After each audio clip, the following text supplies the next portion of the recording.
नमस्कार प्यारे बच्चों, मैं अजीत स्वागत करता हूं आपके अपने प्यारे परिवार रोजगार विद अंकित पर। कैसे हैं आप सब लोग? आशा करता हूं अच्छे होंगे, स्वस्थ होंगे, लाजवाब होंगे। तो सभी प्यारे बच्चों को पुनः नमस्कार, राधे राधे। जल्दी से जुड़ जाइए आप सब लोग। आज हम लोग बात करेंगे अनुसूचियों की, शेड्यूल्स हम पढ़ेंगे और सभी बच्चे बहुत ही बेहतरीन तरीके से तैयारी कर रहे हैं। सभी को मैं ये कोशिश कर रहा हूँ कि क्लास में ही याद कराता हुआ चलूँ। हालांकि आज बच्चों की डिमांड थी कि आप लिख कर पढ़ाइएगा, तो मैं आज लिख कर पढ़ाऊँगा, ठीक है। और मैं कोशिश करूँगा कि ये क्लास में ही याद करा दूँ सारी चीज़ें, क्योंकि मैं समझता हूँ आप लोगों को समय कम मिल पाता है याद करने का, रिवीजन करने का। तो मेरा उद्देश्य, मेरा यही प्रयास रहता है कि मैं सारी चीज़ें आपको क्लास में ही कराता हुआ चलूँ। तो सभी को नमस्कार, प्रणाम, राधे राधे। तो हम लोग बात करेंगे आज अनुसूचियाँ, और अनुसूचियों के बारे में बात करेंगे। कितनी अनुसूचियाँ थीं, वर्तमान में कितनी हैं, ठीक है, पहले कितनी थी, कौन सी कब जोड़ी गई, सारी चीज़ों को मैं डिटेल्स में बताता हुआ चलूँगा। तो यहाँ पर शेड्यूल्स की बात करेंगे। देखिए, अगर हम बात करेंगे संविधान की, तो हमारा संविधान कब बना था? चलिए बताइए जल्दी से कि सर हमारा संविधान कॉन्स्टिट्यूशन कब बना था? तो आप जानते ही होंगे कि सर हमारा कॉन्स्टिट्यूशन कब बना था।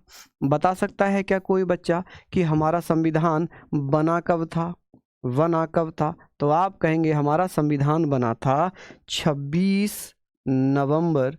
कब बना था? 26 नवंबर 1949 को, ठीक है। यही तो हमारा है। लेकिन लागू कब हुआ था? तो आप लोग जानते होंगे, लागू हुआ था 26 जनवरी 1950 में। जिस समय हमारा संविधान लागू हुआ, उस समय, जिस समय संविधान हमारा लागू होता है, उस समय अगर मैं बात करूं तो आप क्या कह सकते हैं? आप कहेंगे सर जिस समय हमारा संविधान लागू हुआ था उस समय कितनी अनुसूचियां थीं और कुल आर्टिकल्स कितने थे? तो आप लोग बता देना सर, जब हमारा संविधान लागू हुआ था तो 26 जनवरी 1950 को कुल आर्टिकल कितने थे? कुल आर्टिकल पूछ लेगा तो आप कहेंगे सर 395 थे। कितने थे? 395 आर्टिकल थे। शेड्यूल अगर पूछी जाती तो आप कह सकते थे सर शेड्यूल्स कितनी थी? तो शेड्यूल्स मेरे लाल 8 हुआ करती थी। और बेटा भाग कितने थे? भाग यानी कि पार्ट कितने थे? तो पार्ट थे मेरे बच्चे 22। लेकिन अभी बात कर लेते हैं सर वर्तमान क्या स्थिति होगी। वर्तमान में क्या स्थिति है? तो वर्तमान स्थिति हमें पता है कि सर वर्तमान स्थिति 470 अनुच्छेद हैं। अनुसूचियां कितनी हो जाएंगी? अनुसूचियां जो आज हमें पढ़नी हैं, अनुसूचियां हैं भैया 12। और पार्ट कितने हैं? पार्ट कितने हैं? 25 पार्ट्स, ठीक है जी। तो आज हम लोग अनुसूचियों को डिटेल में पढ़ना प्रारंभ करते हैं कि सर अनुसूची 1 क्या है, 2 क्या है, 3 क्या है, 4 क्या है। इस पर मैं चर्चा करता हुआ चलूँगा, ठीक है बच्चे। चलिए हम लोग बात करते हैं तो अनुसूची 1 की, कि सर शेड्यूल 1 क्या कहता है, ठीक है जी। फर्स्ट शेड्यूल क्या कहता है? अनुसूची 1 क्या कहती है? फर्स्ट शेड्यूल में क्या लिखा हुआ है? पहली अनुसूची क्या कहती है? प्रथम अनुसूची।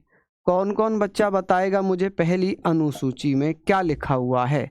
पहली अनुसूची, इसमें लिखा हुआ है कि सर जो पहली अनुसूची होगी इसमें किस चीज़ का प्रावधान है? तो पहली अनुसूची में किस चीज़ का प्रावधान है? जैसे कि हमारे भारत की अगर मैं बात कर लूँ, तो हम भारत की बात करते हैं तो भारत में कितने राज्य हैं, कितने केंद्र शासित प्रदेश हैं, उनका एरिया, उनका क्षेत्र, जितना भी क्षेत्रफल है वो सारा कहाँ पर लिखा हुआ है? तो आप कहेंगे सर वर्तमान समय में 28 राज्य और 8 केंद्र शासित प्रदेश हैं, जिसका जिक्र कौन सी अनुसूची में किया गया है? तो अनुसूची 1। अनुसूची 1 में क्या है? भारत संघ और उसके राज्य क्षेत्र का वर्णन। तो मैं यहाँ पर लिख सकता हूँ कि सर भारत संघ एवं क्या हो जाएगा बेटा? उसके राज्य क्षेत्र का वर्णन। उसके राज्य क्षेत्र का वर्णन कि कितने राज्य होंगे, राज्य क्षेत्र का वर्णन, ठीक है जी। कि भाई बेटा ये तो हो गई दिखावटी भाषा, आपको ये भाषा नहीं समझनी है। आपको समझना ये है कि पहली अनुसूची में 28 तो राज्य हो जाएंगे। कितने राज्य हो जाएंगे? 28 राज्य हो जाएंगे। और 8 केंद्र शासित प्रदेश हो जाएंगे। क्या होंगे? केंद्र शासित प्रदेश, केंद्र शासित प्रदेश। ठीक है जी। तो आप कहेंगे सर कितने केंद्र शासित प्रदेश हैं? 8 केंद्र शासित प्रदेश। राज्य को हम इंग्लिश में स्टेट्स बोलते हैं। क्या बोलते हैं? स्टेट्स बोलते हैं। और केंद्र शासित प्रदेश को हम यूटीज बोलते हैं, यूनियन टेरिटरी स्टेट। कि सर पहले ये बताइए जल्दी से, कि जल्दी से बताएंगे, लिखते रहिएगा, बिल्कुल लिखते रहिएगा कि भारत में कुल राज्यों की संख्या कितनी है? 28। भारत में कुल केंद्र शासित प्रदेश कितने हैं? 8। कितने हैं? 8 राज्य, 28। कौन सी अनुसूची में लिखा है? अनुसूची 1। अनुसूची 1 किससे संबंधित है? कि भारत राज्य और उसके संघ क्षेत्रों से संबंधित है। सिंपल सी चीजें हैं। ठीक है। तो हम यहां पर कहेंगे इंडियन, अगर इंडियन टेरिटरी की बात करें तो इंडियन टेरिटरी में स्टेट्स कितने आ जाते हैं? तो आप कहेंगे 28। यूटीज कितनी हो जाती हैं? तो आप कहेंगे बेटा, तो आप कहेंगे 8। ठीक है। चलिए अब बात आती है सर सेकंड अनुसूची की। किसकी? सेकंड शेड्यूल की। सर दूसरी अनुसूची क्या कहती है? दूसरी अनुसूची क्या कहती है? तो यहां पर मैं बात कर लेता हूं बेटा सेकंड अनुसूची। ठीक है जी। सेकंड अनुसूची में क्या लिखा हुआ है?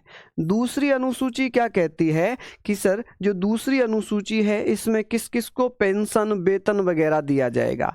जैसे कि राष्ट्रपति है, उपराष्ट्रपति है, लोकसभा अध्यक्ष हैं, उपाध्यक्ष हैं।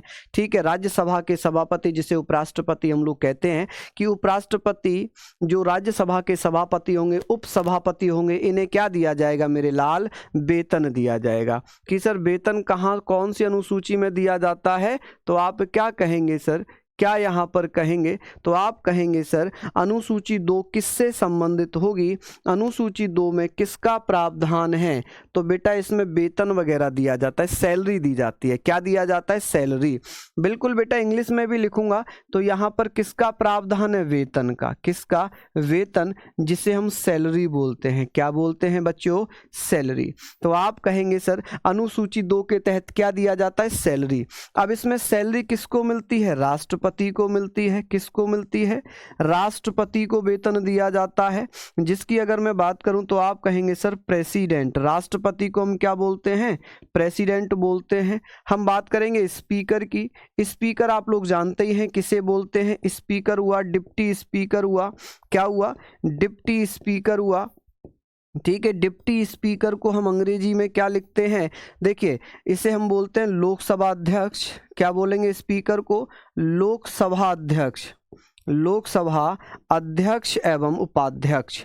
अध्यक्ष एवं उपाध्यक्ष, एवं उपाध्यक्ष। तो आप कहेंगे सर अध्यक्ष और उपाध्यक्ष को जो वेतन दिया जाता है वो कौन सी अनुसूची के तहत दिया जाता है? तो आप बता देना सर अनुसूची 2 के तहत दिया जाता है। राज्यसभा के सभापति, जो राज्यसभा है, राज्यसभा के सभापति को, किसको बेटा? राज्यसभा के सभापति, सभापति एवं उपसभापति।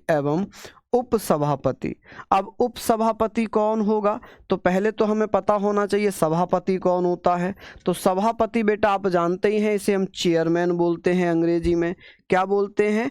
Chairman and deputy chairman. तो आप क्या लिख सकते हो कि बेटा इसको चेयरमैन और डिप्टी चेयरमैन। क्या लिख सकते हैं हम इसको? Deputy chairman, chairman. ठीक है जी।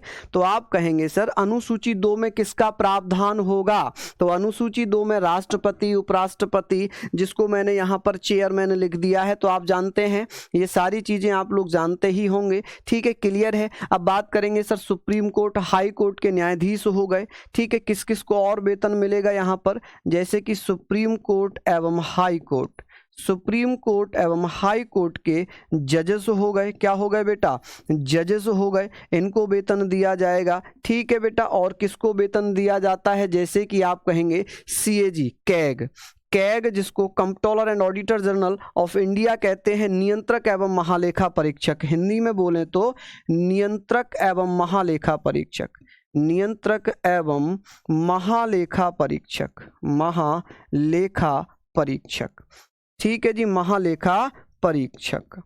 कि बेटा किस किस को वेतन दिया जाता है, नियंत्रक एवं महालेखा परीक्षक को अनुसूची 2 के तहत वेतन मिलता है। कि सर अनुसूची 2 में किसका प्रावधान है वेतन का, अनुसूची 1 में किसका वर्णन है, राज्य और उसके संघ राज्य क्षेत्रों का। कि सर कितने स्टेट है अनुसूची 1 में, 28, कितने यूटीज हैं, 8। वर्तमान में बात करें राष्ट्रपति को कितना वेतन मिलता है, तो आप कहेंगे वर्तमान में राष्ट्रपति को वेतन कितना मिलेगा मेरे लाल, तो आप कहेंगे सर इन्हें 5 लाख रुपए मिलते हैं। कितने रुपए मिलते हैं, 5 लाख रुपए मिलते हैं। लोकसभा अध्यक्ष एवं उपाध्यक्ष की अगर मैं बात करूं तो इन्हें 4 लाख रुपए मिलते हैं। कितने बेटा, इनको 4 लाख रुपए मिलता है। कितना, 4 लाख रुपए मिलता है। अब सभापति की भी बात करेंगे तो इन्हें भी बेटा कितना, 4 लाख रुपए मिलता है। कितना, 4 लाख रुपए मिलता है। सुप्रीम कोर्ट के मुख्य न्यायाधीश को 2,80,000 मिलता है और अन्य न्यायाधीशों को 2,50,000 मिलता है। हाई कोर्ट के मुख्य न्यायाधीश को 2,50,000 मिलता है, अन्य न्यायाधीशों को 2 लाख कितना, 2,25,000 मिलता है। चलिए ऐसे ही आप लोग याद रखना कि सर राष्ट्रपति का वेतन कौन सी अनुसूची के तहत मिलता है, तो आप कहेंगे 2। राज्य लोकसभा अध्यक्ष उपाध्यक्ष को 2 के तहत, राज्यसभा के सभापति उपाध्यक्ष उपसभापति को अनुसूची 2 के तहत। सुप्रीम कोर्ट और हाई कोर्ट के जजेस को वेतन कौन सी अनुसूची में मिलता है, 2 में। नियंत्रक एवं महालेखा परीक्षक को वेतन कौन सी अनुसूची के तहत दिया जाता है, तो आप कहेंगे सर अनुसूची आप कहेंगे सर किसके, तो आप बता देना 2। अब कैग का पद कहां से लिया गया, एक बच्चा बता रहा है, तो आप कहेंगे सर कैग का पद ब्रिटेन के संविधान से लिया है, ब्रिटिश संविधान से लिया है। ठीक है, चलिए नोट कर लिया आप लोगों ने, नोट कर लिया। आगे बात करते हैं कि सर अनुसूची 3 क्या कहती है। ये यहां पर हम बात कर रहे हैं अनुसूची 3 की, किसकी, अनुसूची 3 कि सर अनुसूची 3 में क्या लिखा है। यहाँ पर अगर हम बात कर लेते हैं शेड्यूल, अगर मैं बात करूँगा शेड्यूल 3 की कि सर इसमें क्या लिखा है, अनुसूची 3 की अगर बात होगी तो आप कहेंगे सर अनुसूची 3 में शपथ का प्रावधान है। क्या है, शपथ।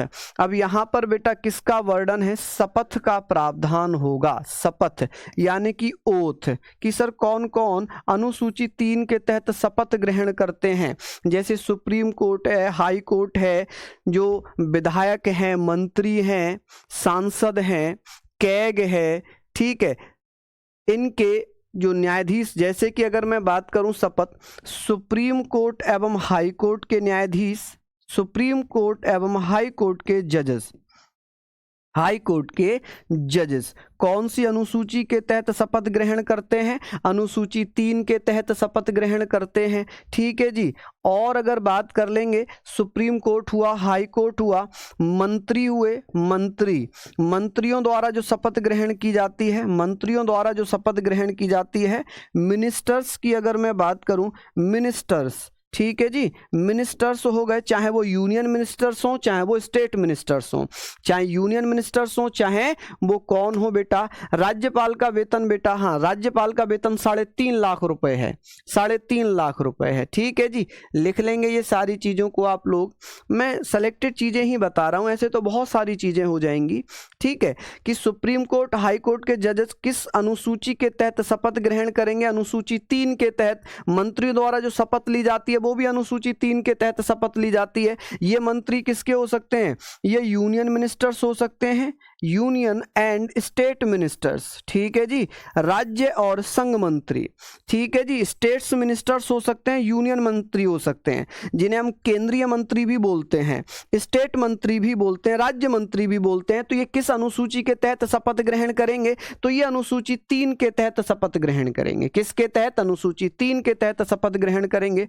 विधायक हो गए, विधायक हो गए, विधायक को हम क्या बोलते हैं, एमएलए एवं MLC, member of legislative assembly, member of legislative council, MLC. ठीक है, member of legislative assembly, member of legislative council. सांसद हो गए, कौन हो गए बेटा, सांसद। सांसद कौन सी अनुसूची के तहत शपथ ग्रहण करेंगे, तो सांसद को हम एमपी बोलते हैं, member of parliament, member of parliament. तो आप कहेंगे सर चाहे वो एमपी हो, चाहे विधायक हो, चाहे मंत्री हो, चाहे सुप्रीम कोर्ट हाई कोर्ट के जजेस हो, इनको शपथ अनुसूची 3 के तहत ग्रहण करनी पड़ती है। ठीक है, अब यहाँ पर और बात करें जैसे कि CAG हो जाता है, कैग हो जाता है। कैग भी नियंत्रक और महालेखा परीक्षक, सैलरी 7 लाख किसने पढ़ा दिया आपको? 7 लाख अंशु दुबे। कहाँ से पढ़ लिया कि राष्ट्रपति की सैलरी 7 लाख होती है? कहाँ से पढ़कर आए हैं? चलिए लिख लेंगे यहाँ तक सारी चीजें। चलिए बेटा, मंत्रियों, प्रधानमंत्रियों सभी को राष्ट्रपति शपथ दिलाते हैं, ठीक है जी, ये सारी चीजें आप लोग लिख लेंगे। अब बात करते हैं अनुसूची 4 की। अब हम लोग बात करते हैं सर अनुसूची 4 की। चलिए अभी मैं बात करूंगा सर अनुसूची 4 क्या कहती है। अनुसूची 4 यानी कि शेड्यूल 4, शेड्यूल 4 कि सर अनुसूची 4 में क्या लिखा हुआ है। अनुसूची 4 कहती है कि सर हर राज्य में राज्यसभा में सीटें जाएंगी, हर राज्य से राज्यसभा में सीटें जाएंगी। चलिए अब जैसे कि अगर मैं बात कर लूं, मैं आप लोगों से बात कर, राज्यसभा और लोकसभा में अंतर क्या है। हालांकि ये तो संसद का टॉपिक था, पार्लियामेंट का टॉपिक था, फिर भी मैं बता देता हूं। लोकसभा को निम्न सदन, लोअर हाउस कहते हैं, जिसे राष्ट्रपति भंग कर सकते हैं, डिसॉल्व कर सकते हैं। राज्यसभा को अपर हाउस कहते हैं, स्थायी परमानेंट हाउस कहते हैं, जिसको राष्ट्रपति भंग नहीं कर सकते, डिसॉल्व नहीं कर सकते, ठीक है जी। चलिए तो हम लोग बात कर लेते हैं सारी चीजों को लेकर, सारी चीजों को लेकर मैं यहाँ पर बात करूंगा। तो आप लोग मुझे बताइएगा कि सर इसमें क्या लिखा है। इसमें लिखा है राज्यसभा में सीटों का बंटवारा, राज्यसभा में सीटों का बंटवारा, राज्यसभा में सीटों का बंटवारा। किसका बंटवारा? सीटों का बंटवारा, ठीक है जी, सीटों का बंटवारा। तो आप कहेंगे सर राज्यसभा में सीटों का बंटवारा, डिस्ट्रीब्यूशंस ऑफ सीट्स। अगर मैं आपसे बात करूं तो आप कहेंगे sir distribution of seats in council of state, in council of state, जिसे हम राज्यसभा बोलते हैं, काउंसिल ऑफ स्टेट्स, ठीक है, जिसे हम क्या बोलेंगे? राज्यसभा। तो यहां पर आप कहेंगे सर, यहां आप कहेंगे कि सर जैसे कि उत्तर प्रदेश से, मैं एग्जाम्पल के तौर पर आपको बता दूं, यूपी से राज्यसभा में कितनी सीटें जाती हैं? तो यूपी से राज्यसभा में 31 सीटें जाती हैं। अगर मैं बिहार की बात कर लूं कि सर बिहार से राज्यसभा में कितनी, 16 सीटें जाती हैं। एग्जाम्पल में मैं बात करूं यहाँ पर पश्चिम बंगाल की, अगर मैं यहाँ पर पश्चिम बंगाल की बात कर लेता हूं कि पश्चिम बंगाल से राज्यसभा में 16 सीटें जाती हैं। मैं बात करूं यहाँ पर राजस्थान से कि राजस्थान से कितनी सीटें जाती हैं? 10 सीटें जाती हैं। तो ये एक बेटा, ये एक एग्जाम्पल है कि राज्यसभा में सीटों का जो बंटवारा किया गया है वो कौन सी अनुसूची के तहत है। तो अनुसूची 3 के तहत, 4 के तहत, 5 के तहत। तो आप कहेंगे 4 के तहत। एक बच्चा कह रहा है किसी राज्य के नाम में परिवर्तन करना हो तो बेटा अनुसूची 1 में संशोधन करना पड़ेगा, क्योंकि अनुच्छेद 3 में क्या किया, किसी राज्य के नाम में परिवर्तन, राज्य की सीमा में कमी या वृद्धि करना, ये सब क्या होता है, वो अनुच्छेद 3 में होता है। लेकिन कौन सी अनुसूची में संशोधन करना पड़ेगा? तो अनुसूची 1 में, ठीक है जी। कैग का मतलब होता है नियंत्रक एवं महालेखा परीक्षक। ये तो मैंने एग्जाम्पल दिए कुछ स्टेट के कि राज्यसभा में सीटों का बंटवारा, सीटों का बंटवारा, distribution of seats in the constituent council of state, in the council of state. Rajya Sabha को हम काउंसिल ऑफ स्टेट बोलते हैं, राज्यसभा भी बोलते हैं।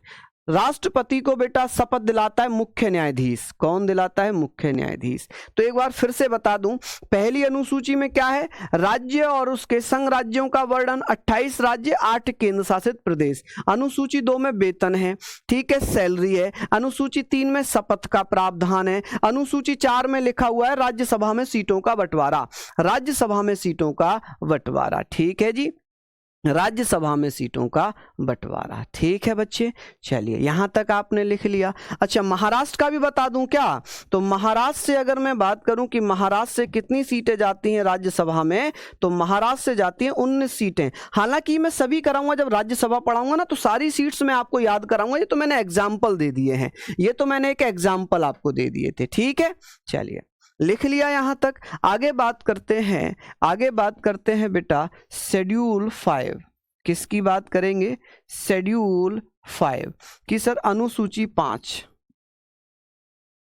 अनुसूची 5 क्या कहती है? अनुसूची 5 में क्या लिखा हुआ है? तो अनुसूची 5 कहती है कि भैया अनुसूचित जाति अनुसूचित जनजाति के क्षेत्रों का प्रशासन व नियंत्रण, the administration and control of the schedule castes and schedule tribes areas were lost. ठीक है जी, तो आप कहेंगे भैया अनुसूचित जाति अनुसूचित जनजाति, हाँ जी, ये बहुत सिंपल सी चीजें, हो सकता है कि आपको पढ़ने में थोड़ा सा इंटरेस्ट ना आए, लेकिन ये मानकर चलना कि एग्जाम की दृष्टि से इंपॉर्टेंट है, बहुत ज्यादा महत्वपूर्ण है, बहुत ज्यादा महत्वपूर्ण है, एग्जाम की दृष्टि से बहुत महत्वपूर्ण होगा। समझ गए आप लोग? तो इसमें क्या लिखा है? अनुसूचित जाति, क्या लिखा है? अनुसूचित जाति, अनुसूचित जाति एवं अनुसूचित जनजाति, अनुसूचित जनजाति, जनजाति का प्रशासन व नियंत्रण, प्रशासन व नियंत्रण। ठीक है जी, नियंत्रण। कौन सी शेड्यूल है जिसमें अनुसूचित जाति अनुसूचित जनजाति का नियंत्रण है? द एडमिनिस्ट्रेशन, मैं लिख देता हूं बेटा इसको इंग्लिश में भी, administration, administration, administration and control, and control, administration and control of schedule caste, of the schedule caste. तो आपसे पूछा जाएगा कि भैया schedule caste, schedule caste and tribes area, tribes caste या ट्राइब्स हम कह सकते हैं, tribes, schedule tribes and schedule tribes, schedule, जो शेड्यूल ट्राइब्स होती हैं कि सर जो शेड्यूल ट्राइब्ड होंगी, शेड्यूल ट्राइब्स कह सकते हैं कि भैया क्या हो जाएगा? शेड्यूल्ड कास्ट हो जाएगा, schedule caste and scheduled tribes, tribes areas were lost. ऐसे ही तो लिखते हैं बेटा इसको, वर लॉस्ट। तो ये आप लोग याद रखना कि सर अनुसूचित जाति अनुसूचित जनजाति, राष्ट्रपति की शपथ आर्टिकल 360 में है, अनुच्छेद 60, राष्ट्रपति की शपथ का प्रावधान किस में है? तो आप कहेंगे सर अनुच्छेद 60 में। ठीक है, अनुच्छेद 60 में। अनुच्छेद 148 में है कैग यानी कि नियंत्रक एवं महालेखा परीक्षक की नियुक्ति राष्ट्रपति द्वारा होती है। अभी हम वो चैप्टर नहीं पढ़ रहे। देखिए आपको मैं एक रामबाण चीज बताऊं, अगर आपको आप माइंड ना करें तो मैं आपको बस यही कहूंगा कि जिस समय आप जो टॉपिक पढ़ो, जिस समय आप जो टॉपिक पढ़ो, आप उसी समय केवल उस पर फोकस करो। अभी हम पढ़ रहे हैं अनुसूचियां, शेड्यूल, लेकिन आपका फोकस कहाँ है? कैग पर, प्रधानमंत्री पर, विधायकों पर, है ना? तो अभी जब हम जिस चीज को पढ़ रहे हैं, अभी हम उसको नहीं पढ़कर दूसरी चीजों के बारे में बात कर रहे हैं, तो ये तो आएगा ही नहीं और वो भी नहीं आएगा, तो हम दोनों जगह से गए। तो आपने क्या करना है? पहले ये चीज पढ़नी है, उसके बाद आप जो चाहे वो पढ़ सकते हैं। ये मेरा पर्सनल ओपिनियन है, एक छोटे भाई के नाते मैं आप लोगों को ये समझाने का प्रयास कर रहा हूं कि जिस चीज को जिस समय पढ़ा जाए उसी में मन लगाओ। कि दिल लगी इस कदर तुझसे मुझे हो गई है ए वर्दी, दिल लगी मुझे तुझसे इस कदर हो गई है ए वर्दी, कि तेरी सिवा किसी और की अब चाहत नहीं। चाहत है तुझे जिस्म पर सजाने की, चाहत है तुझे जिस्म पर सजाने की, और अब किसी और की चाहत मुझे रही नहीं। तो इस समय ये चाहत पढ़ो। कैग को बोलते हैं controller and auditor general of India.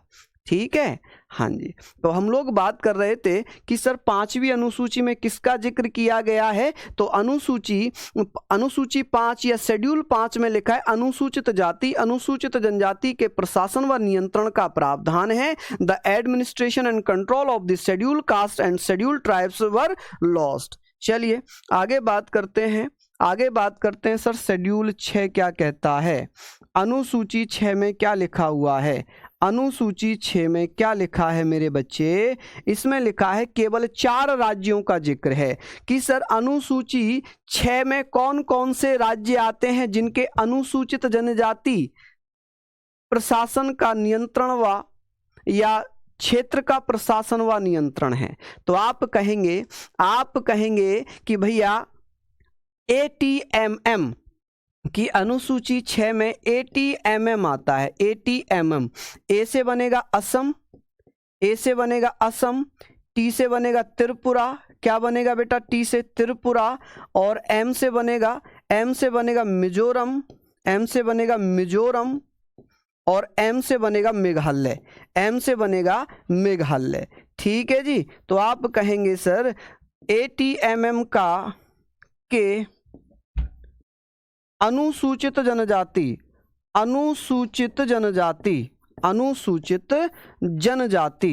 यहां पर अनुसूचित जनजाति है, केवल अनुसूचित जाति नहीं, अनुसूचित जनजाति, जिसको हम क्या बोलते हैं, शेड्यूल्ड ट्राइब्स। क्या बोलेंगे इसको हम, शेड्यूल्ड ट्राइब्स। क्या बोलते हैं, शेड्यूल्ड ट्राइब्स के क्षेत्रों का प्रशासन व नियंत्रण, के क्षेत्रों का प्रशासन व नियंत्रण। ठीक है जी, प्रशासन व नियंत्रण, यानी कि फिर से वही चीज, the administration and control of the scheduled tribes were areas. बस शेड्यूल कास्ट हटाकर हमें क्या लिखना है, तो इसको इंग्लिश में भी मैं लिख देता हूं, लिख देता हूं कि भैया असम, त्रिपुरा, मिजोरम, मेघालय के अनुसूचित जनजाति क्षेत्रों का प्रशासन व नियंत्रण। ठीक है मेरे लाल, मेरे बच्चों, यहां पर आप क्या कहेंगे सर, अनुसूची 6 में क्या लिखा हुआ है, अनुसूची 6 में क्या लिखा हुआ है, यहां पर ये बहुत इंपॉर्टेंट क्वेश्चंस बन जाता है, यहां पर ये इंपॉर्टेंट क्वेश्चन बन जाता है कि निम्नलिखित में से कौन सा अनुसूची 6 के अंतर्गत नहीं आता। अनुसूचित जाति, अनुसूचित जनजाति, जिसे SC ST बोलते हैं। ठीक है जी, SC ST बोलते हैं। लिख रहे हैं आप लोग ये सारी चीजें, एक बार फिर से रिवाइज करा दूं। अनुसूची 1 में कितने राज्य हैं, 28, कितने यूटीज हैं, 8। अनुसूची 2 में क्या है, वेतन, सैलरी, पेंशन। ठीक है, अनुसूची 3 में क्या है, शपथ, ओथ। अनुसूची 4 में क्या है, राज्यसभा में सीटों का बंटवारा। राज्यसभा में सीटों का बंटवारा कौन सी अनुसूची में है, 4 में। अनुसूची 5 में क्या है, अनुसूचित जाति, अनुसूचित जनजाति के क्षेत्रों का प्रशासन व नियंत्रण, the administration and control of the scheduled caste and scheduled tribes were lost. ठीक है, अनुसूची 6 में क्या है, 4 राज्यों का जिक्र है, असम, त्रिपुरा, मेघालय, मिजोरम, जिनमें अनुसूचित जनजाति के क्षेत्रों का प्रशासन व नियंत्रण किया गया है। ठीक है ठीक है बच्चों, यहां पर आप लोग लिख लेंगे। अब बात कर लेते हैं बेटा अनुसूची 7 की, किसकी, शेड्यूल 7। शेड्यूल 7 क्या कहता है जी, शेड्यूल 7 अनुसूची 7 क्या कहती है। देखिए, हिंदी वाले बच्चे भी लिख लेते हैं इसको शेड्यूल, तो इंग्लिश वाले बच्चे भी इसको लिख लीजिए। हम लोग यहाँ पर बात करेंगे,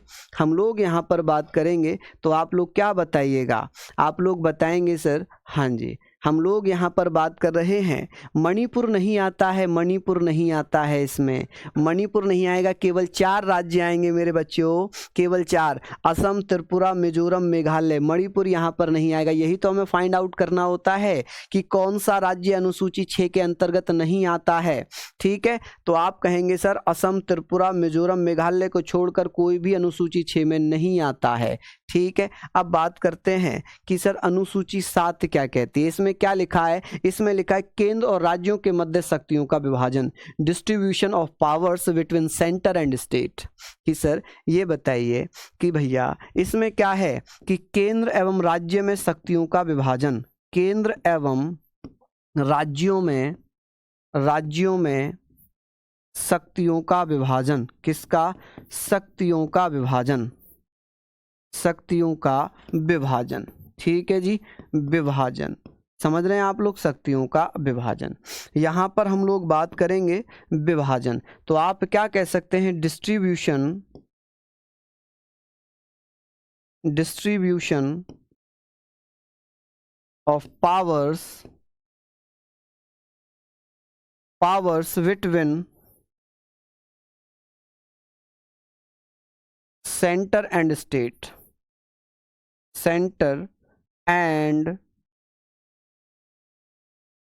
स्टेट्स। ठीक है जी, कि भैया शक्तियों का विभाजन किया जाता है, कि सर शक्तियों का विभाजन अनुसूची 7 में 3 सूचियां बनाई गई हैं। कितनी सूचियां बनाई गई हैं? 3 सूचियां बनाई गई हैं। 3 सूचियां, 3 लिस्ट बनाई गई हैं कि सर कौन कौन सी लिस्ट हैं? तो बेटा 3 लिस्ट हैं। एक तो संघ सूची बनी है। क्या है? संघ सूची, जिसे हम क्या बोलते हैं? इसे हम क्या बोलेंगे? यूनियन लिस्ट बोलेंगे। क्या बोलेंगे? Union list. पूछा जाता है कि सर यूनियन लिस्ट में कितने सब्जेक्ट थे, वर्तमान में कितने सब्जेक्ट हैं? तो जो यूनियन लिस्ट है इसमें पहले 97 सब्जेक्ट थे। कितने विषय हुआ करते थे इसमें? तो आप कहेंगे सर इसमें पहले कितने विषय थे? तो इसमें 97 विषय थे। वर्तमान में कितने विषय हो जाएंगे? तो वर्तमान में कितने विषय हैं बेटा? 100 विषय हैं। कि वर्तमान में कितने सब्जेक्ट हो जाएंगे? तो 100 सब्जेक्ट हो जाएंगे। ठीक है, यहाँ पर अगर मैं बात कर लूँ तो आप कहेंगे यहाँ सर एक है राज्य सूची। क्या है? राज्य सूची। कि सर राज्य सूची में कितने विषय हैं? राज्य सूची जिसे स्टेट लिस्ट बोला जाता है। क्या बोला जाता है? स्टेट लिस्ट बोला जाता है। इसमें पहले 66 सब्जेक्ट थे, वर्तमान में 61 हैं। वर्तमान में कितने सब्जेक्ट हैं? 61। ठीक है जी, वर्तमान में कितने सब्जेक्ट हैं? तो ये कितने सब्जेक्ट हैं बेटा प्रेजेंट में? तो प्रेजेंट में बेटा कितने सब्जेक्ट हैं? 66 की जगह यहाँ 61 कर लो। कितने कर लो बेटा यहाँ पर? 61। पहले कितने थे? 66 थे। अभी कितने हैं? 61 हैं। ठीक है, अब बात करते हैं बेटा समवर्ती सूची की। किसकी? समवर्ती सूची। कमेंट करके बताओ कि समवर्ती सूची कहाँ से ली गई है? समवर्ती सूची जिसे कौन करंट लिस्ट बोलते हैं। क्या बोलते हैं? कौन, क्या बोलेंगे बेटा? Concurrent list. ठीक है जी, तो यहाँ पर आप लिखना कि सर कौन करंट लिस्ट, इसमें कितने सब्जेक्ट हैं? कौन करंट लिस्ट में पहले कितने सब्जेक्ट थे, अभी कितने सब्जेक्ट हो जाएंगे? तो बेटा इसमें पहले सब्जेक्ट कितने थे? तो आप कहेंगे सर 47। वर्तमान में कितने हैं? 52। वर्तमान में कितने हैं? 52 सब्जेक्ट हैं। ठीक है, ये सारी चीज़ें आपको समझ में आ रही हैं? क्या ये सारी चीज़ें आपको समझ में आ रही हैं मेरे बच्चों? ये चीज़ें आप लोग लिखना कि सर 7वीं अनुसूची में क्या लिखा हुआ था। तो 7वीं अनुसूची में लिखा हुआ था बेटा, 7वीं अनुसूची में लिखा हुआ है बेटा शक्तियों का विभाजन। ठीक है, पार्टीशन ऑफ या distribution of powers between centre and state, कि राज्य और संघ में, राज्य और केंद्र में शक्तियों का विभाजन कौन सी अनुसूची में है? तो अनुसूची आप कह सकते हैं सर 7 में। 7वीं अनुसूची को कितनी सूचियों में बांटा गया है? तो आप कह सकते हैं सर 3 लिस्ट में बांटा गया है। कौन कौन सी? संघ सूची, समवर्ती सूची और राज्य सूची, है ना? संघ सूची, राज्य सूची और समवर्ती सूची। कि सर संघ सूची में पहले कितने विषय थे? 97। अभी कितने हैं? 100। अभी कितने? 100। राज्य सूची में पहले कितने विषय थे? 66 थे। अभी कितने? 61 हैं, यानी कि कम हो गए। और समवर्ती सूची में पहले 47 थे, 47 थे। अभी कितने हो गए हैं? अभी हो गए हैं बेटा 52। तो ये जो समवर्ती सूची है, ये समवर्ती सूची कहाँ से ली है हमने? अभी मैंने कल पढ़ाया था। तो आप कहेंगे सर ये हमने लिया ऑस्ट्रेलिया के संविधान से। ऑस्ट्रेलिया, कहाँ से? ऑस्ट्रेलिया के संविधान से हमने समवर्ती सूची ली है। क्या किसी को यहाँ पर कोई आपत्ति? क्या किसी को यहाँ तक कोई समस्या? जल्दी जल्दी से बता दीजिएगा। यहाँ से ये मानकर चलना, एक क्वेश्चन आपका आता ही आता है। नहीं लिखा हो तो प्लीज लिख लीजिएगा कि सर अनुसूची 7 को कितनी सूचियों में बांट दिया? 3 सूचियों में। कौन कौन सी लिस्ट?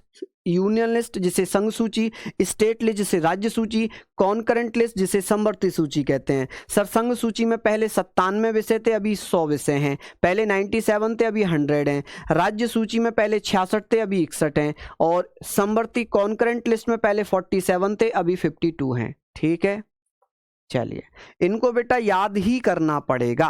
इनमें बेटा अगर समझने के लिए कुछ ट्रिक्स वगैरह होती तो मैं बता देता। अब इसमें जो सब्जेक्ट लिखे हैं कि जैसे समवर्ती सूची में पहले 47 थे, अभी 52 हैं, तो ये हैं, ये याद ही करना पड़ेगा। जो डेटा होता है उस डेटा को आप याद ही करेंगे।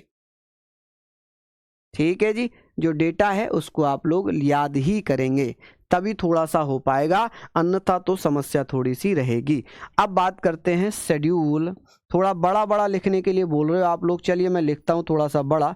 शेड्यूल 8, कि सर शेड्यूल 8 क्या है, इसमें किसका जिक्र किया गया है, तो इसमें भाषा का जिक्र किया गया है कि सर इसमें भाषाओं का जिक्र था कि सर जो भाषा है, भाषा कि सर भाषा से संबंधित, लैंग्वेज से संबंधित कौन सी अनुसूची थी, तो आप कहेंगे सर इसमें लैंग्वेज कि सर लैंग्वेज से संबंधित कौन सी अनुसूची थी, तो आप क्या कहेंगे सर लैंग्वेज। तो यहाँ पर आप कह सकते हैं सर लैंग्वेज की अगर मैं बात करूँ तो आप कहेंगे सर लैंग्वेजेस का या भाषाओं का जिक्र किस में किया गया है, तो लैंग्वेज का जिक्र किया गया है बेटा किस में, अनुसूची 8 में।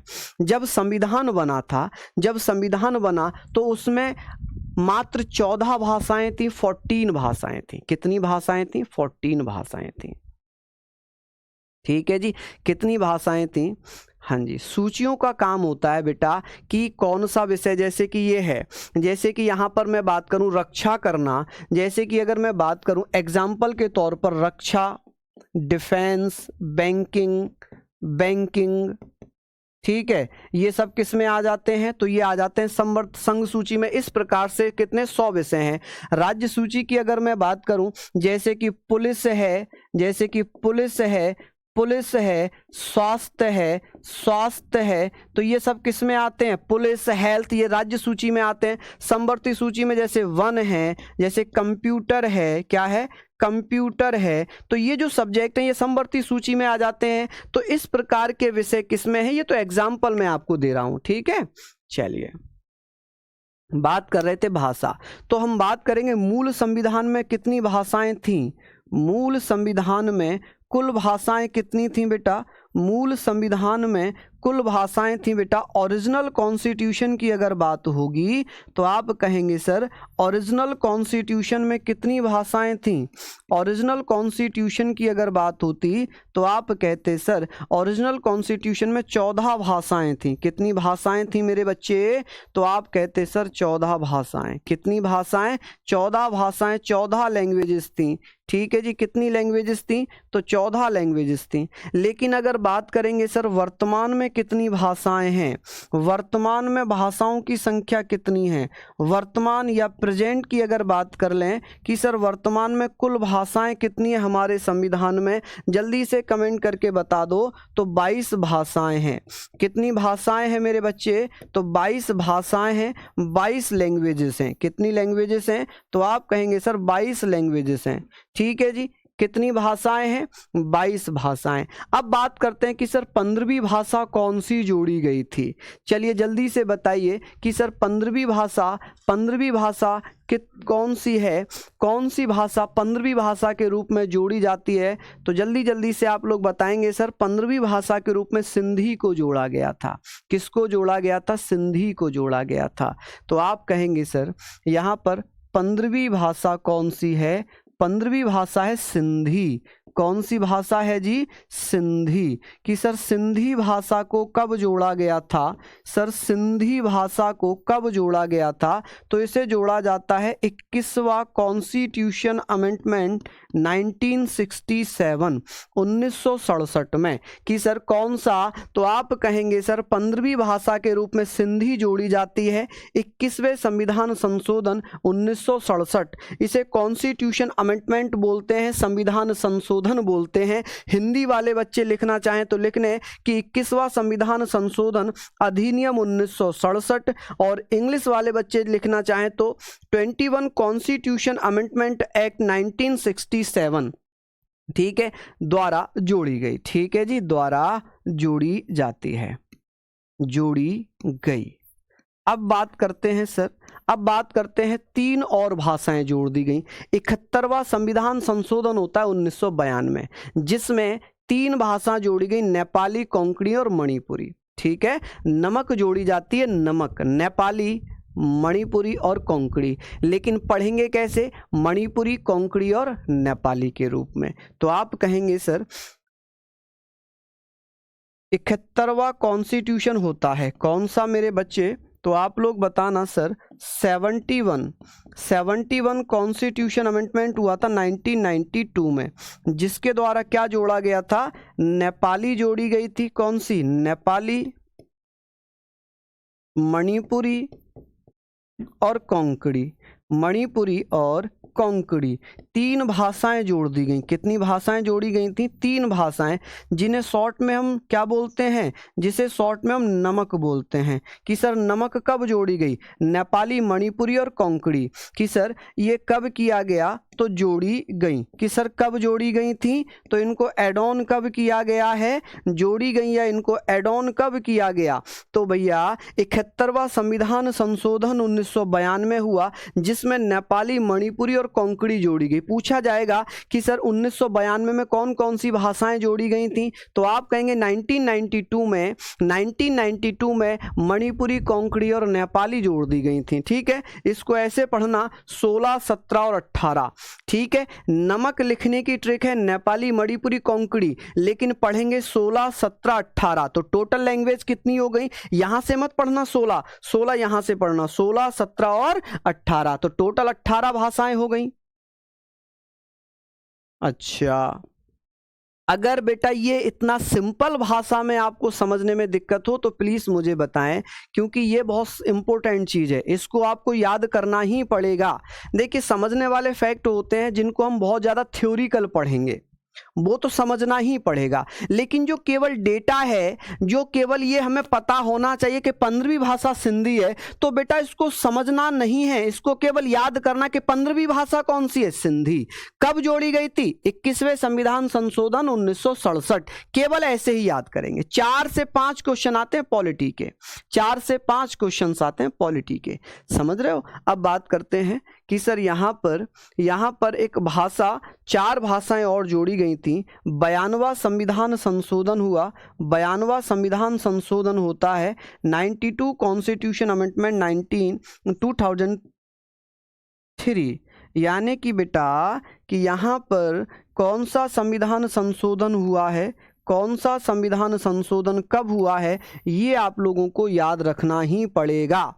ठीक है, ये आप लोगों को याद रखना ही पड़ेगा। इसका कोई और दूसरा उपाय है ही नहीं कि ये संविधान संशोधन जिस समय किए गए हैं उसी समय आपको पढ़ने पड़ेंगे। कि सर 92वां संविधान संशोधन 2003 हुआ, जिसमें 4 भाषाएं जोड़ी गई। यहाँ पर 3 भाषाएं जोड़ी गई, यहाँ पर 4 भाषाएं, जैसे कि बोडो दो जोड़ी गई, बोडो, डोगरी, डोगरी, मिथाली और संथाली। कौन सी? संथाली। बोडो, डोगरी, मैथिली, संथाली, ये 4 भाषाएं और जोड़ी गई। अब बेटा कितनी भाषाएं हो गई? अगर आपसे पूछी जाए कि सर कितनी भाषाएं हो गई, तो बेटा 14 तो ऑलरेडी थी, 15वीं सिंधी हो गई, 18वीं, 17वीं, 16वीं, 17वीं, 18वीं, 19, 20, 21, 22। तो टोटल मिलाकर कितनी भाषाएं हो गई जी? 22 भाषाएं हो गई। ठीक है, अपशिष्ट विषय पूछना चाह रहे हैं। अब अपशिष्ट विषय की बात कर रहे हैं तो मैं बता देता हूं, अपशिष्ट विषय ऐसे सब्जेक्ट, ऐसे विषय जो ना तो समवर्ती सूची में है, ना राज्य सूची में है, ना संघ सूची में है, उन्हें अपशिष्ट सूची में डाल दिया जाता है। ठीक है भैया, चलिए लिख लिया कि सर 92वां संविधान संशोधन 2003 में हुआ था, जिसमें बोडो, डोगरी, मैथिली, संथाली जोड़ी गई थी। अगर पूछ ले कि सर इन्हें लागू कब किया गया है, तब 2004 में, लेकिन जोड़ी कब गई? 2003 में। ठीक है, समझ गए? चलिए, बहुत बढ़िया, शानदार। तो ये सारी चीजें आप लोगों को समझ में आ गई, लिख लिया होगा। अब बात करते हैं नेक्स्ट। अब हम बात करते हैं बेटा नेक्स्ट कि सर अब कौन सी 9th शेड्यूल कब जोड़ी गई थी? शेड्यूल नंबर 9, शेड्यूल नंबर 9 कि सर शेड्यूल नंबर 9 कब जोड़ी जाती है? तो शेड्यूल नंबर 9 कब जोड़ी गई थी? तो आप क्या बताइएगा? तो आप कहेंगे सर शेड्यूल नंबर 9 कब जोड़ी जाती है?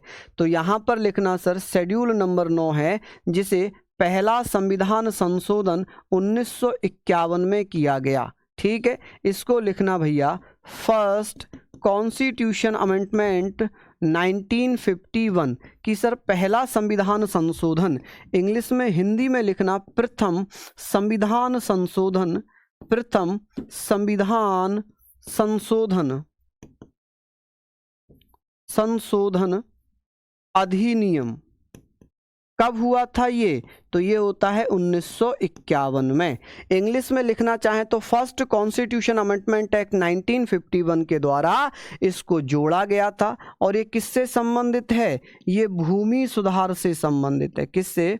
भूमि सुधार से संबंधित होगी, लैंड रिफॉर्म से संबंधित है। कौन सी शेड्यूल है जिसे पहले संविधान संशोधन अधिनियम 1951 में जोड़ा गया था? वो 9वीं अनुसूची थी, जो लैंड रिफॉर्म से संबंधित होगी। किससे? लैंड रिफॉर्म से संबंधित है, भूमि सुधार से संबंधित है। किससे? भूमि सुधार से संबंधित है।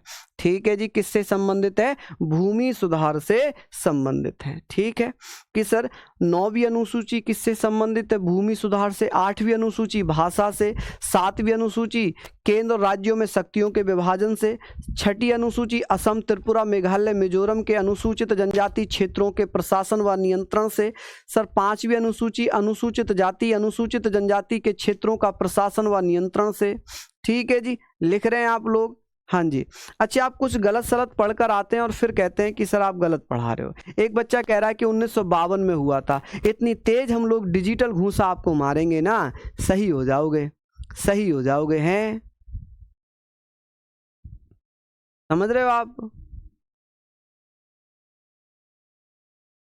चलिए अब बात करते हैं भैया 10वीं अनुसूची की। Schedule number 10। शेड्यूल नंबर 10 क्या कहता है जी? शेड्यूल 10, अनुसूची 10 क्या कहती है? अनुसूची 10 में क्या लिखा हुआ है? तो आप क्या कहेंगे सर? अनुसूची 10 में क्या लिखा हुआ है? तो आप क्या कहिएगा कि सर अनुसूची 10 कहता है कि दल बदलने पर प्रतिबंध, दल बदलने पर, प्रोहिबिशन द चेंजिंग पार्टी। किस पर बेटा? तो आप कहेंगे सर एक व्यक्ति थे जिनका नाम था गयालाल। क्या नाम था? गयालाल। गयालाल ने अपनी पार्टी बेटा बदल दी। क्या कर दिया? अपनी पार्टी बदल दी। 24 घंटे में 3 बार पार्टियां बदल दी। कितनी बार? 3 बार पार्टियां बदल दी। दल बदल पर तो उनका नाम पहले गयालाल था, फिर वो दूसरी पार्टी में आ गए, वो आयालाल हो गए, फिर वो किसी और पार्टी में चले गए, फिर गयालाल हो गए। तो उनकी मजाक बन गई कि ये तो गयालाल हैं, ये आयालाल हैं, अब ये फिर चले गए, ये फिर गयालाल हो गए। तो इसको लेकर संसद में, पार्लियामेंट में कानून बना जिसे हम क्या कहेंगे? जिसे हम कहेंगे कि सर दल बदल कानून। क्या बन गया बेटा? तो आप कहेंगे सर दल बदल कानून। ठीक है जी, तो आप क्या बोलेंगे बेटा? तो हम कहेंगे सर इसको कब जोड़ा गया है? तो इसको जोड़ा गया था 52वें संविधान संशोधन अधिनियम 1985 के द्वारा। कब जोड़ा गया बेटा? तो आप कहेंगे सर इसको कब जोड़ा गया 10वीं अनुसूची को? तो 10वीं अनुसूची कब जोड़ी गई है? 52वें संविधान संशोधन अधिनियम 1985 के द्वारा। और इसमें क्या लिखा हुआ है? इसमें दल बदलने पर प्रतिबंध है। दल बदलने पर प्रतिबंध है, दल बदलने पर रोक है। क्या है? दल बदलने पर रोक है। ठीक है जी, तो आप क्या कहेंगे बेटा इसको? तो आप कहेंगे भैया इस पे क्या है? डिफेक्शन वॉज प्रोहिबिटेड, या ऐसे कह सकते हैं तो प्रोहिबिशन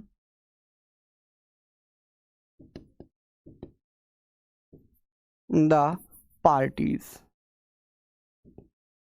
प्रोहिबिशन द पार्टीज, यानी कि या prohibition the changing of parties, change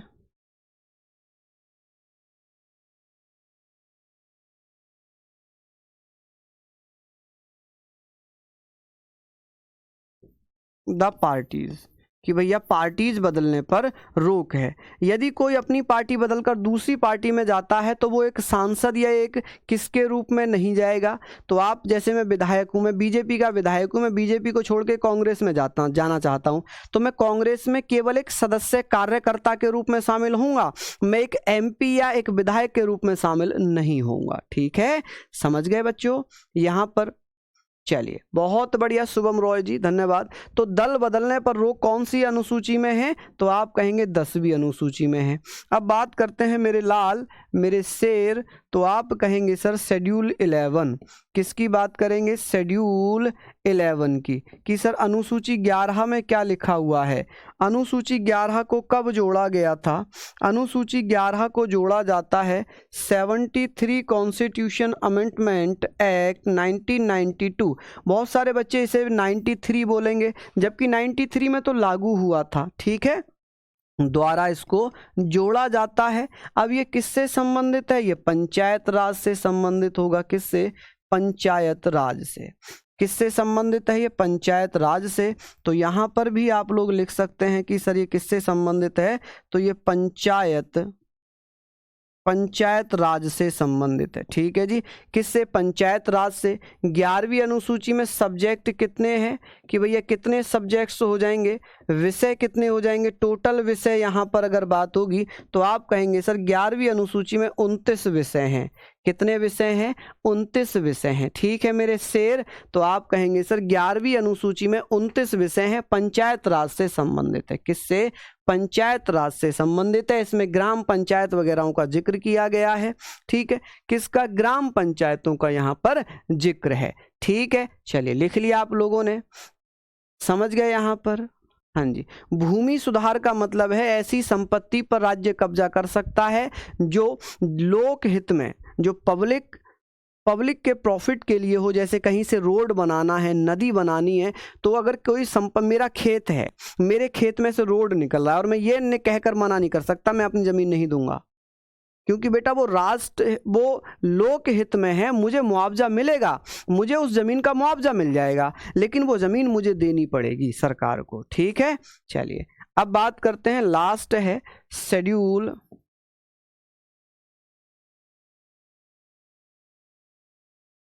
12, अनुसूची 12। अनुसूची 12 को कब जोड़ा गया था?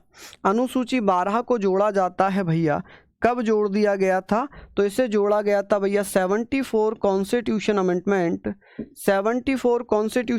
1992। ये भी कब हुआ था? 74वां संविधान संशोधन 1992 में इसको जोड़ा गया है। क्या किया गया? जोड़ा गया है, ठीक है जी, ये जोड़ दिया। अब इसमें क्या है? इसमें है बेटा नगरीय प्रशासन। क्या है? नगरीय प्रशासन। नगरीय प्रशासन की मैं बात कर लूं, नगरीय प्रशासन, या मैं बात कर सकता हूं म्युनिसिपैलिटीज, ठीक है जी। इसमें क्या लिखा है? तो आप कह सकते हैं म्युनिसिपैलिटीज, ठीक है जी। तो यहां पर आप बात कर लेंगे सर इसमें क्या लिखा हुआ है? म्युनिसिपैलिटी। तो म्युनिसिपैलिटी का जिक्र किसमें किया गया है? तो म्युनिसिपैलिटी का जिक्र किया गया है, नगरीय प्रशासन का जिक्र किया गया है अनुच्छेद किसमें? तो आप कहेंगे अनुसूची 12 में। अब यहाँ पर हम बात करेंगे सर इसमें कुल सब्जेक्ट कितने शामिल किए गए हैं, इसमें कुल विषय कितने शामिल किए गए हैं? तो इसमें विषय शामिल किए गए हैं मेरे लाल कितने? 18th। कितने? 18th। तो ये थी आपकी अनुसूचियां। मैं एक बार फिर से रिवाइज कराता हूं कि अनुसूची 1 में क्या लिखा है। तो अनुसूची 1 में बेटा क्या लिखा है? तो आप कहेंगे सर अनुसूची 1 में लिखा हुआ है कि संघ और उसके राज्य क्षेत्रों का जिक्र, 28 राज्य, 8 केंद्र शासित प्रदेश, 28 state and 8 UTs, union territories. अनुसूची 2 में वेतन, पेंशन, सैलरी। अनुसूची 3 में शपथ, ओथ। अनुसूची 4 में राज्यसभा में सीटों का बंटवारा। अनुसूची 5 अनुसूचित जाति, अनुसूचित जनजाति, SC ST के क्षेत्रों का प्रशासन व नियंत्रण। अनुसूची 6 असम, त्रिपुरा, मेघालय, मिजोरम के अनुसूचित जनजाति क्षेत्रों का प्रशासन व नियंत्रण, शेड्यूल ट्राइब्स, ठीक है। अनुसूची 7 में शक्तियों का विभाजन केंद्र और राज्य में, 3 सूचियां बनाकर, संघ, राज्य और समवर्ती, यूनियन, स्टेट और कॉन्करेंट। 8वीं अनुसूची भाषा से संबंधित है। पहले 14 भाषाएं थी, वर्तमान में 22 भाषाएं। 15वीं भाषा सिंधी जोड़ी गई 21वें संविधान संशोधन 1967 के द्वारा। नेपाली, मणिपुरी, कोंकणी 71वें संविधान संशोधन अधिनियम 1992 के द्वारा। बोडो, डोगरी, मैथिली, संथाली 92वां संविधान संशोधन 2003 के द्वारा। 9वीं अनुसूची में भूमि सुधार, 9वीं अनुसूची पहला संविधान संशोधन 1951 के तहत जोड़ा गया। जिसमें भूमि सुधार है। अनुसूची 8 में भाषाओं का जिक्र मैंने बता दिया, लैंग्वेज का जिक्र है। अनुसूची 9 में भूमि सुधार है, लैंड रिफॉर्म है।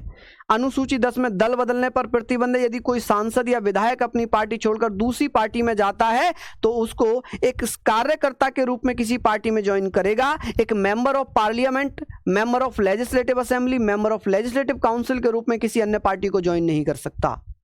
अनुसूची 10 में दल बदल है, अनुसूची 11 में पंचायत राज व्यवस्था है और अनुसूची 12 में नगरीय प्रशासन है। ठीक है जी, तो ये सारी चीजें पढ़ लेना। मेरा बर्थडे नहीं है बेटा, मेरा बर्थडे नहीं है, मेरा बर्थडे तो 7 दिसंबर को आता है।